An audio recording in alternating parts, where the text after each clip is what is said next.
ये कहानी है एक ऐसे लड़के की जो अपनी पढ़ाई पूरी करने के लिए पेरिस आता है। पर यहाँ वो दो ऐसे भाई बहन से मिलता है जिनकी हरकतें देखकर आप भी हैरान हो जाओगे। हेलो दोस्तों, आज हम जिस मूवी को एक्सप्लेन करने वाले हैं उस मूवी का नाम है ड्रीमर्स, जो 2003 में रिलीज हुई थी। मूवी स्टार्ट होती है और हम एक लड़के को देखते हैं जिसका नाम मिथ था। मिथ अपनी पढ़ाई पूरी करने के लिए अमेरिका से पेरिस आता है। उसे मूवी देखना काफी पसंद था। एक दिन जब वो मूवी देखने जाता है तब वहाँ उसे एक लड़की मिलती है जिसका नाम इसाबेल था। वो मिथ से कहती है कि मैंने तुम्हें पहले भी यहाँ देखा है, तुम यहाँ अकेले ही आते हो। तब मिथ कहता है कि मुझे अमेरिका से आए हुए कुछ दिन ही हुए हैं, इसलिए यहाँ मेरा कोई फ्रेंड नहीं है। तब इसाबेल उसे अपने भाई से मिलाती है जिसका नाम थियो था। वो तीनों बैठकर बातें कर रहे थे, लेकिन तभी पुलिस वहाँ लाठीचार्ज कर देती है, जिसे बचकर ये तीनों वहाँ से भाग जाते हैं। अब मिथ उनसे मिलकर बहुत खुश था क्योंकि उसे नए दोस्त मिल गए थे। घर पहुंचकर मिथ अपनी मॉम को एक लेटर लिखता है, पर जब से वो इसाबेल से मिला है वो बस उसके बारे में ही सोचने लगता है। अगली सुबह मिथ को थियो का कॉल आता है। वो उसे अपने घर डिनर के लिए बुलाता है। मिथ जब उसके घर जाता है तब इसाबेल उसे अपनी मॉम डैड से मिलाती है। अब डिनर के टाइम इसाबेल के डैड बहुत सारा ज्ञान बांटने लगते हैं, पर मिथ का ध्यान तो बस एक ही चीज पर था, वो थी इसाबेल। डिनर के बाद इसाबेल की मॉम मिथ को आज रात यहीं रुकने को कहती है। अगले दिन इसाबेल के मॉम डैड को किसी काम से बाहर जाना था, पर जाने से पहले वो अपने बच्चों के लिए एक चेक छोड़ते हैं ताकि वो इस घर में आराम से रह सके।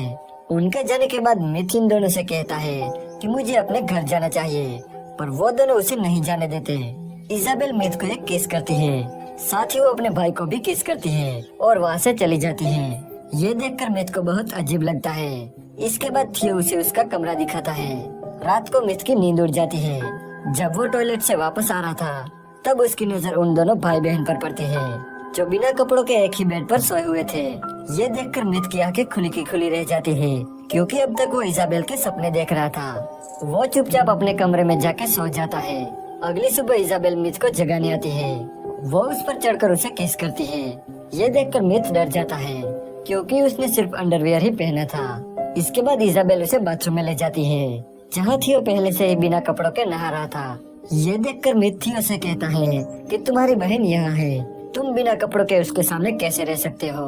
इस पर वो दोनों कहते हैं कि हम दोनों काफी हद तक एक जैसे हैं, इसलिए हम दोनों ये सब करने में कोई शर्म नहीं रखते। थियो मिथ से कहता है कि हमारे डैड 1 महीने तक घर नहीं आएंगे, इसलिए तुम हमारे साथ इस घर में रह सकते हो।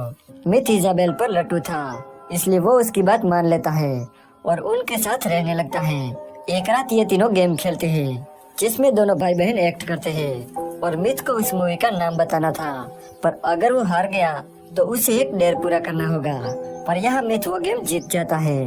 तब वो दोनों भाई बहन कहते हैं कि हमें ऐसे ही किसी इंसान की तलाश थी जिसके साथ हमें एक गेम पूरा करना था। इसके बाद ये तीनों एक आर्ट गैलरी में जाते हैं। वहाँ वो तीनों रेस लगाते हैं, यही उनका डेयर था। वापस लौटते टाइम बारिश होने लगती है जिससे ये तीनों भीग जाते हैं। जब ये तीनों घर आते हैं तब थियो मिथ को अपने कपड़े देता है और ड्रिंक लेने चला जाता है। यहाँ अलमारी से मिथ को एक इसाबेल की फोटो मिलती है जिसे वो अपने प्राइवेट पार्ट में छुपा लेता है।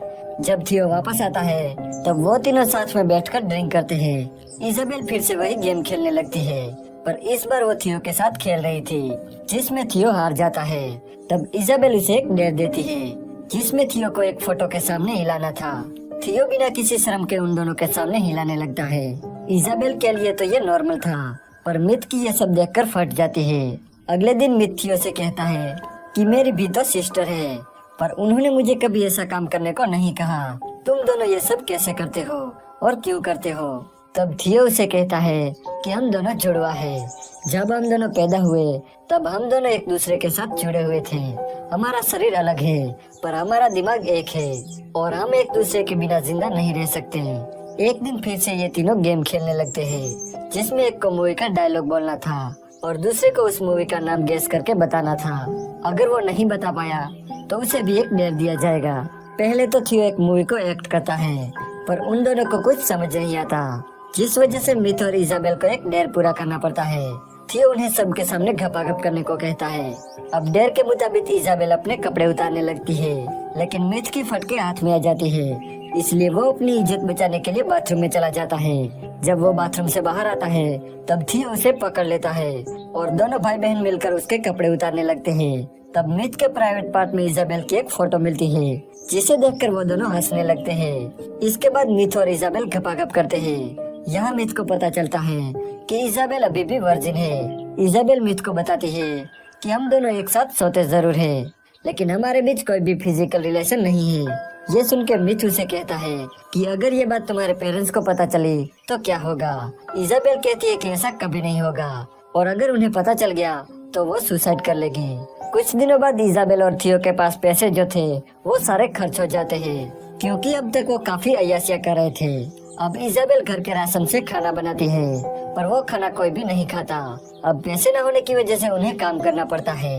एक दिन मिथ और थियो एक ही टब में नहा रहे थे, तब इजाबेल वहाँ आती है और उनके साथ नहाने लगती है। इसी बीच इजाबेल मिथ से कहती है कि तुम हमसे प्यार करते हो, ये तुम्हें साबित करना होगा।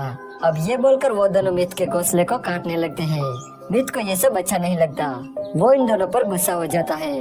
वो उनसे कहता है कि तुम दोनों बच्चों जैसी हरकतें क्यों करते हो। मिथ इजाबेल से कहता है कि आज तक तुम्हारा कोई भी बॉयफ्रेंड इसलिए नहीं है क्योंकि तुम हमेशा अपने भाई का कहना मानती हो।